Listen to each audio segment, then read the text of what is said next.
Good day, everyone. Today, we're going to talk about learning how to become a better student. But first, who here has ever said, I'll do it later, and then ended up rushing the night before? So smile. Anyways, most of the student has different challenges, and the most common are poor time management skills, lack of motivation, stress, depression, and etc., leading to procrastination. Now, what is procrastination? It is the common habit of delaying or postponing tasks even when we know it will have negative consequences. It is not about being lazy. It is a complex mix of emotions, motivation, and brain processes. Let's explore why it happens, its effects, and how we can manage it. Procrastination feels good in the moment, but it leads to stress, missed deadline, poor performance, and feeling of guilt. In the long run, it harms both productivity and self-confidence. And now, I want you to look at this. This is the mind of non-procrastinator. And here's the brain of a procrastinator. I know you saw the difference. Both brains has a rational decision maker, but the procrastinator's brain also has an instant gratification monkey. But what does this mean? It means everything in your day is fine until this happens. The rational decision maker will make the decision to do something productive, but the monkey doesn't like that plan. So he will start to take the wheel and says actually, let's first watch some movie, go to party, grab some coffee, and after that, get some sleep and blah blah blah, and all of that is gonna take your entire day. The monkey only cares about two things, easy and fun, and we always agree to the monkey. But you know what? Turns out the procrastinator has a guardian angel and always reminding him or her that the deadline is approaching. Someone called the panic monster, and the monkey is very terrified of it. When the deadline is approaching, guess who wakes up? Right, it is the panic monster and will start losing his mind, and then boom! The whole system will be in chaos, and then the monkey will remember he is terrified of it, and then he will climb up the tree, and finally, you can take the wheel and you can start working on your task. But not all procrastinators are the same. Some keep waiting for the perfect time, some keep planning without action, some avoid tasks they dislike, and some only get energy when the deadline is near. But why do we procrastinate? There are many reasons why we procrastinate. Sometimes we fear failure, other times the task feels overwhelming, and often our brain just prefers short-term comfort over long-term achievement. Of dopamine as the pleasure chemical. Our brains are wired to seek out things that release dopamine. Watching funny videos, scrolling through social media, this gives us a quick dopamine hit. Studying, not so much, at least not immediately. So our brains often choose the instant reward over the delayed satisfaction of finishing our work.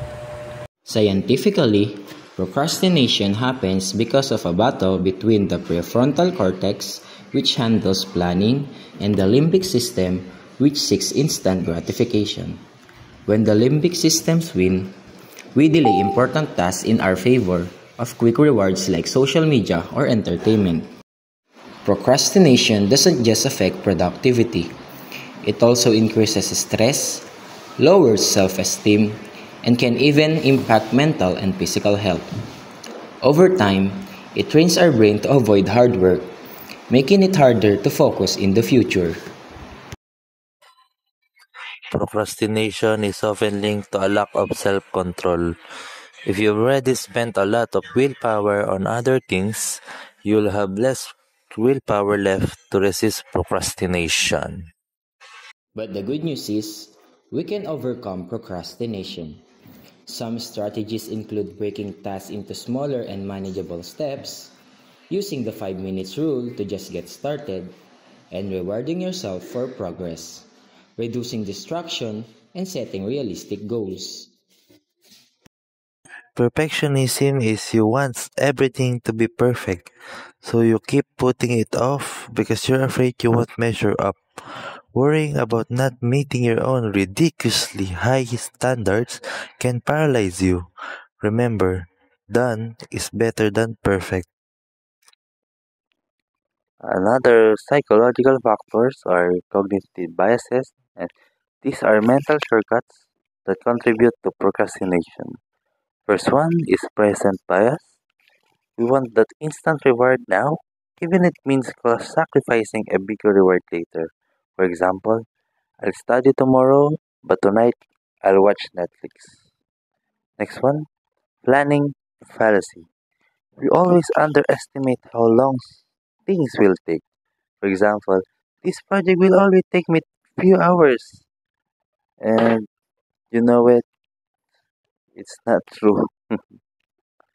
Lastly, optimism bias. We overestimate our ability to get things done. Okay, so we now know why we procrastinate.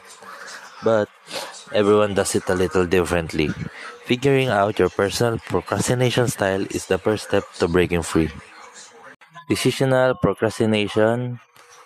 This is when you get stuck in analysis paralysis. You're so overwhelmed by choices that you can't make a decision. So, you do nothing. Avoidant procrastination is you're driven by the fear of failure or anxiety. You avoid tasks because you're afraid you won't do well. So I think the solution for this is break the task into smaller steps, set realistic goals, and create a distraction-free zone. Next one, maladaptive procrastination. This procrastination is a habit. It's a pattern that's become ingrained, often linked to feelings of overwhelm, stress, and self-doubt. It can be made worse by perfectionism, the fear of failure, and poor self-management. Active procrastination. This one's a bit different. Active procrastination chose to delay tasks using the deadline as motivation. They thrive under pressure and are good at prioritizing. Last but not the least, passive procrastination.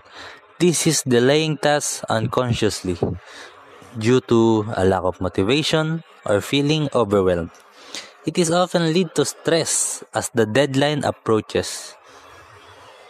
The key here is to break tasks down, set achievable goals, use reminders, and practice mindfulness and self-compassion.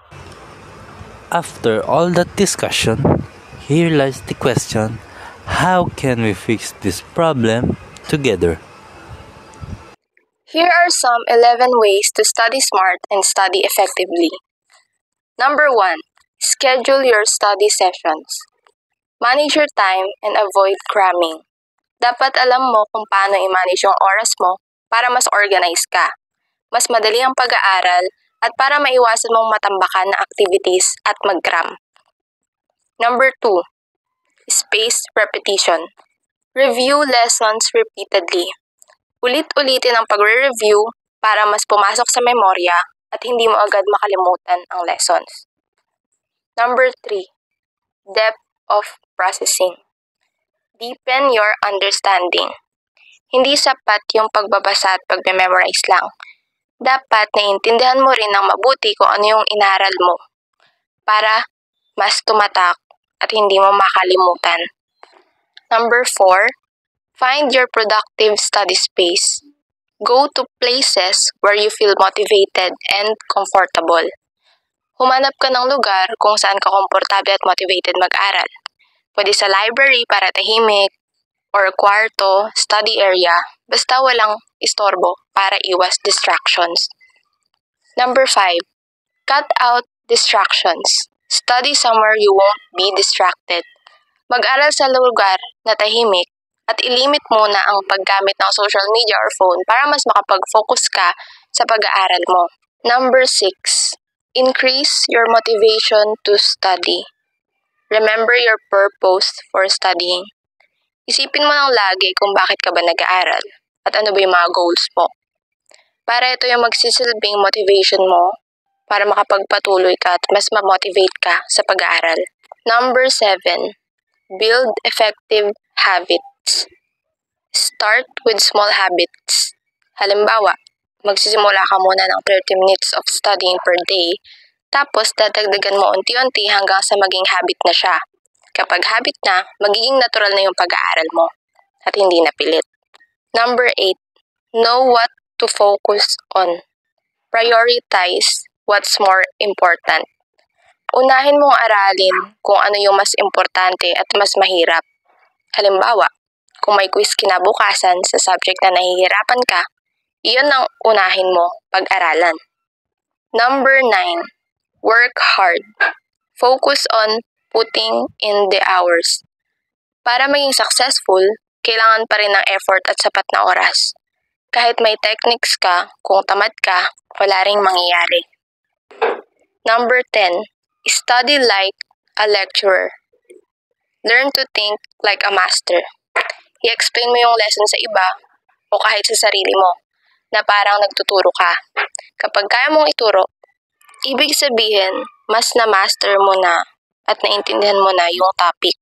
Last is the loci method, a memory technique that utilizes spatial relationships to enhance recall. Gagamitin lang yung imagination mo. For example, i-connect mo lang yung mga lessons sa mga lugar na familiar sa'yo. Nakatutulong ito para mas madali kang makaalala.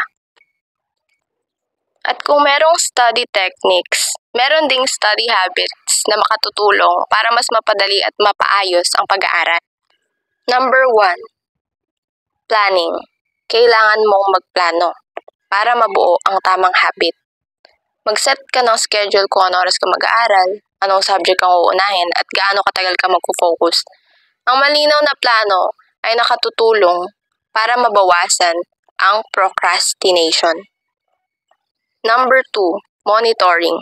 Bantayan mo rin ang progress mo. Tanungin mo ang sarili mo, nagawa mo na ba yung plano mo, or nakapag-focus ka ba? Sa ganitong paraan, alam mo agad kung saan ka nagkukulang at kung ano pa ang mga dapat mong baguhin. Number 3. Convenience. Gawin mong madali at accessible ang pag-aaral mo. Dapat nakahanda na yung mga study materials mo like notebook, reviewers, or kahit ano para hindi ka na maistorbo. Dahil kapag convenient ang environment mo, mas mataas ang chance na tuloy-tuloy kang mag-aral at mas sipagin ka. Last is smart rewarding. Bigyan mo ang sarili mo ng reward tuwing may natatapos ka. Pero siguraduhin mo na smart ang reward, yung makakatulong sa'yo, hindi makakasira. For example, kapag nakatapos ka ng isang lesson na na-review, mag-break ka sandali or kumain ka ng favorite snack mo para mas ma-motivate ka na ipagpatuloy yung susunod mong task.